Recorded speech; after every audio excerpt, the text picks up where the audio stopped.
ገጠር ልጅ ምንዋን አውቄው በነገራችን ላይ የገጠር ልጅ ወተት እየጠጡ እንደዚህ እንክብካቤ እንደ ከተማው ስለማይደረግላቸው በሰዓቱ ምግብ ስለማይቀርብላቸው እናትና አባታቸው አዝሏቸው ስራ እየሰሩ ምናምን ስለሚያሳድጓቸው እድሜያቸው አይገመትም።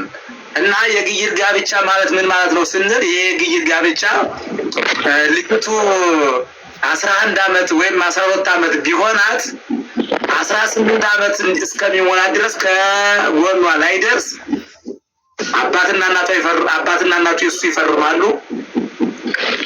እሱም ይፈርማል። ለአቅመ ጋብቻ ደረሰች ሲባል ነው እንደገና የሚሰጠው። አረ እንዴችማ በጣም እኮ ትንሽ ናት። እኮ መኔ ነው በስማ ያው የሴት ልጅ ለምሳሌ አሁን አዳም ሔዋንን 15 ዓመት ይበልጣታል። ብዙ ጊዜ አሁን በየትዳራችን ብንገመግመው እኮ ወንድ ልጅ 15 ዓመት 20 ዓመት የሚበልጥ እህቶቻችን አብዛኛው አረጋዊ ሽባ እያገቡ የሚኖሩ አሉ በእድሜ።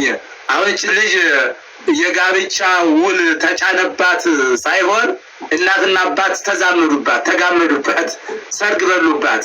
እንደገና ደግሞ የአካባቢው ማህበረሰብ ጨፈረባቸው ማለት ነው። በዛ የተረፈ ግን ግንኙነት የሚባል የለም። የግይር ጋብቻ የሚያውቅ ሰው አንድ ቁጥር ይጻፍልኝ። የግይር ጋብቻ የሚያውቅ አንድ ቁጥር ይጻፍልኝ። ከታይ 90 ምናምን ሰው 100 ሰው ይታየኛል። እስቲ የግይር ጋብቻ አሁን በዚህ በሐምሌ ውስጥ የተከናወነ ነው? በፋሲካ ነው? ያው እኛ በየምችም ይለቀቅ ያው ለቪዲዮ ላይ እስልምናውም ሁሉ ኦርቶዶክስን ላይ አፋቸውን እየከፈቱ ፔንቲዎቹም ኦርቶዶክስ ላይ ያው ልጁ የጠመጠመው የቤተክርስቲያን ሻሽ ስለሆነ ቤተክርስቲያን ድናት በህፃናት ላይ በሴቶች ላይ የምታደርገው በደል አድርገው ቤተክርስቲያን ለመክሰስ እየሞከሩ ነው። የሆነ የራሳቸውን አጀንዳ ሊሰሩበት እየሞከሩ ነው። ይህን ከቤተክርስቲያን አንጻር ሳይሆን ከበዓል አንጻር የሚታይ ጋብቻ ነው።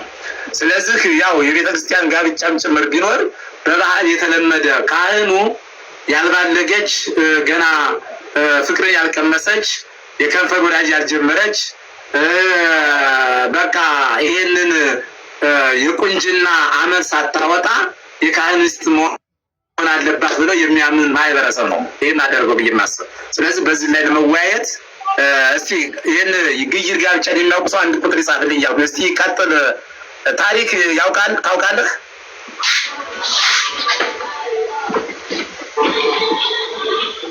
ታሪክ መምህር እንዴት አመሹ? አይ አላውቅም፣ ቢያስተምሩን ደስ ይለናል። ከምን አንግል ነው አሁን እያየን ካለ ነው ከዘመኑ ሁኔታ። ለምሳሌ በእድሜ የማይመጣጠኑ ሰዎች ጋብቻ ይፈጽማሉ።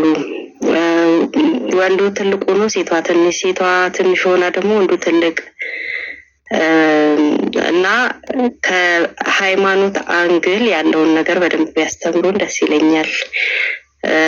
ያው ከተዋደዱ ምን ችግር አለው ነው የሚባለው፣ ግን ከሃይማኖት አንግል ያለውን ነገር በደንብ ቢያስተምሩን። አሁን ከሃይማኖት አንግል ሳይሆን የዛ አካባቢ አሁን ሰሜን ወደ ጎንደር፣ ወደ ጎጃም፣ ወደ ወሎ፣ ትግራይም አንዳንድ አካባቢ የሚደረጉ ጋብቻዎች የልጅነት ጋብቻዎች አሉ። እነዚህ ጋብቻዎች ከምን ተነስተው ነው ስንል ማህበረሰቡ እንደ ዘልማድ የወሰዳቸው ነገር አለ። ለምን ሲባል አንቺ ወንድ ልጅ ካለሽ ያኛው ሴት ልጅ ካለው ትንሽም ብትሆን ይጋቡና አብሮ ይደጉ አብሮ ይማሩ፣ እኛም ደግሞ ዝምድና እንፍጠርባቸው የሚል እሳቤ በገበሬዎች ዘንድ ይኖራል። ሲፈጸም በተለይ ደግሞ ካህኑ እንደዚህ ያለ ዲያቆን ሲያገባ ግን ጡቷ ካጎጠጎጠ ጎፈሬ መከፍከፍ ከጀመረች ራሷን መጠበቅ ከጀመረች ለካህን ሚስት አትሆንም ብለው የሚደመድም ማህበረሰቡ ተጽዕኖ አለ። የማህበረሰቡ ተጽዕኖ እና ለካህን ሚስት የምትሆነው ድንግልናዋን ማንም አይቶ የሚመሰክር ገና ህፃን አልደረሰችም ተብሎ የምትገመት ሴት ለዲያቆን ትሆናለች ተብሎ ይታሰባል። ለምን? ያው ድንግልናዋ እንዳለ ስለሚታወቅ። ከዛ በኋላ ለካህኑ እንዲያለችውን ዲያቆን እንዲያለው ዲያቆን አሁን ልጁ ስለጠመጠመ ሻሽ በጣም ጋቢ ስለለበሰ የቤተ ክርስቲያን ሰውም ስለሆነ ትልቅ መስሎ ሊታይ ይችላል እንጂ እርግጠኛ ነኝ ይሄ ከ21 እና ከ22 ዓመት በላይ አይሆንም ልጁ። እርግጠኛ ብዬ የምነግራችሁ አንዳንዶች እንደሚዋሩት አይደለም። እና ይሄን ልጃቸውን እናትና አባት ያልባለገች ከሌላ ጋራ የከንፈር ወዳጅም ሆነ የፍቅር ወዳጅ ያልጀመረችን ሴት ፈልገው ከእናትና ከአባት አይ ልጃችን ሕፃናት ገና እኮ አልደረሰችም ይላሉ።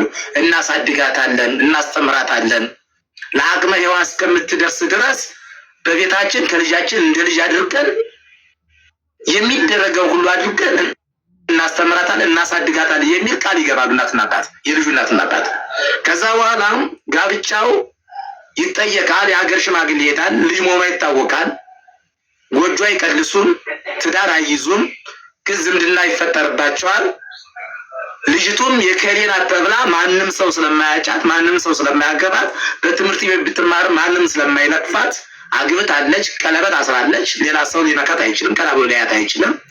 ከዛ በኋላ ምን ይደረጋል? የጋብቻው ዕለት ከጋብቻው በፊት ተክሊሉ ከተፈጸመ በኋላ ከውል ከጋብቻ ማነው ከተክሊል በፊት ሰዎች ስምምነት ያደርጋሉ። ልጃችን ሕፃናት እድሜዋ ስንት ነው? ይሄን ያህል፣ የኛስ ይሄን ያህል በእድሜ እናትና አባት ከተነጋገሩ በኋላ ልጃችን 18 ዓመት እስከሚሞላ ድረስ ግን ግይድ ማለት ቅጣት ምን ያህል ቅጣት በሽማግሌዎች በሚጫነው ቅጣት አባትና እናት ቀርበው ይፈርማሉ። ይችል ልጅ በግብረ ስጋ ግንኙነት ቢነካት ከጫፏ እንኳን ግብረ ስጋ ግንኙነት ይቅርና ቢስማት የፍቅር ቃላቶችን እዚች ልጅ ጋር መጫወት አይችልም። ሰርጋቸውን ይገባሉ። ሰርግም እንኳን ሰርጉ ሲሰረግ ከሷ ቤተሰብ አብሮ የሚሄድ ሰው አለ አጅቦ ከሷ ወይም እህት ልትወድ ትችላለች፣ ወይም አጎት ሊሆን የታመነ ሰው በጣም ቅርብ የሆነ ለሙሽራይቱ ቅርብ የሆነ ሰው የዕለቱ የሰርግ ዕለት ከሚዜዎቹ ጋራ አብሮ አደራ ተብሎ የሚላክ ሰው አለ። አብሮ ይሄዳል። ወደ ወንድ ቤተሰብ ሲሄድ የሙሽራይቱ ወንድም ቤተሰብ አለ ይባላል። ከሚዜዎቹ ጋር ግን አብሮ አይበላም። ከሽማግሌዎች ጋር ተጠርቶ ይበላል። በልቶ ጠጥቶ ሲሄድ ይቺ ልጅ ነው ይጠብቃል፣ ያድራል። ለ3 ቀን ይጠብቃል። በ3ኛው ቀን መልስ ይካሄዳል። ወደ መልስ ሲሄድ አብሮ ይሄዳል። መልስ ቦታ ላይ ሲሄድም አብሮ በሉ ጠጡ። ይቺ ልጅ ከምትፈልገው ከእህቷ ጋር ከእናቷ ጋር ከቤተሰብ ጋር እንደድሮ ታድራለች፣ ትውላለች። ተመልሳው ደግሞ በክብር አድርሰሽው ተመልሽ ትባላለች። ሺዳ ታደርሰዋለች። ስትመለስ ግን ወደ እናትና አባቷ ቤት ትሄዳለች። ከእናትና አባቷ ቤት ግን እየኖረች ወደ ባሏ ቤተሰብ ስትሄድ አብራ ከሰው ጋር ትላካለች። እሱም ራሷ ሲመጣ ከቤተሰብ ጋር አብሮ ይላካል። ዓመት በዓል ሲሆን ይጠራራሉ። ሰርግም ከሆነ ይጠራራሉ። አብሮ ይበላሉ፣ አብሮ ይጠጣሉ እናትና አባት። ይቺ ልጅ ከባሏ ቤተሰብ ስትመጣ የምታድር ከማን ጋር ነው? ከሙሽራው እናት ጋር ነው የምታድር። እህት ካሉት ከእህቶቹ ጋር ነው የምታድር። በፍጹም ከእሱ ጋር አታድርም። ይሄ ጋብቻ እንደዚህ ያለ ይቀጥልና ልጁ ዲያቆን ከሆነ ትምህርት ቤት እንዲማር ለምሳሌ እቺ ልጅ ሕፃን ስለሆነች ለምሳሌ 11 ዓመቷ ከሆነ 5 ዓመት የሚፈጅበት የመምህርነት ትምህርት ቢማር እስከ 5 ዓመት ድረስ ልጅ ትምህርት ተምራ ክፍሏን ጨምራ አድጋ እሱ ተምሮ ይመጣል። ከ5 ዓመት በኋላ እናትና አባት ግን የወንድም የሴትም እናትና አባት ሁለቱንም ይደጉማሉ። ከዛ በኋላ አቅመ አዳም የደረሰው ጊዜ እናትና አባት አብረው እንዲተኙ ይፈቅድላቸዋል ነው። ይህ ባህል ግን እየደገፍ ነው ሳይሆን የሆነውን የአካባቢውን ባህል ነው እየነገርኳቸው ያለው። አሁን ግን መንግስት እንዲያለ ጋብቻ ስለከለከለ አብዛኛው ወደ ቆላው አካባቢ እንደ ህግ ላላ ወዳለበት አካባቢ ሊፈጸም ይችላል እንጂ ይህን አካባቢ ሲፈጸምበት የነበረው ግን ህግ ለአቅመ ሔዋን ያልደረሱ ጋብቻ የሚፈጽሙ እናትና አባት ቅጣት ይጣልባቸዋል። ሰርጉም ይሰረዛል። እንዲህ ያለ ባህል ስለማውቅ ላስረዳ ብዬ ያቀረቡት